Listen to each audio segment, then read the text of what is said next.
Здравейте, аз съм Веселин Георгиев, дългогодишен състезател по баскетбол, професионален. Играл съм в Черно море Тича и в Спартак Плевен. Като младеж, многократен шампион на България. Като мъже,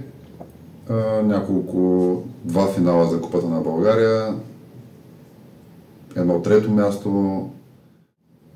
Кога и как започна да спортуваш? Имаш ли спомен? Имам ярък спомен. На 8 години, което ще рече втори клас, влезе треньор в част по физическо, поиска да набере деца за местния отбор и просто записах. И така, вече 30 години. Колко пъти тренира като подрастващ? Може би най-масовият отговор, който мога да дам, е 2 пъти на ден. Като в началото, според мен, като по-малко дете, идеята е била така да го кажа на жаргон, да те заребят за спорта. Така че там нещата стоят малко по-различно. Когато поотраснеш и осъзнаеш, че искаш да занимаваш с това по-сериозно, нещата и се превръщат в по-сериозни като тренировки и като умения, които трябва да притежаваш.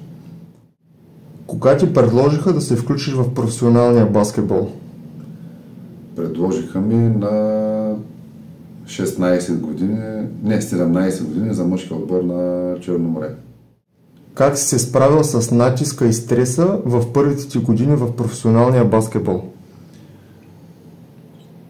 Честно казано, отбора по това време беше доста силен, както мъжкия отбор на Черно море, така и подрастващите, които бяхме наистина силен отбор.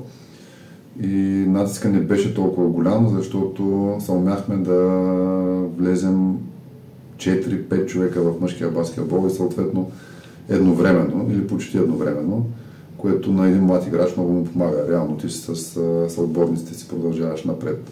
А и хората, които вече бяха там, трябва да изборяваме имена, големи играчи, като Спас Натов, лека му пръст, и Иван Друмев също, за съжаление, не е между нас. Но само такива играчи, които ти помагат да израстваш без да усещаш някакъв натиск от тях.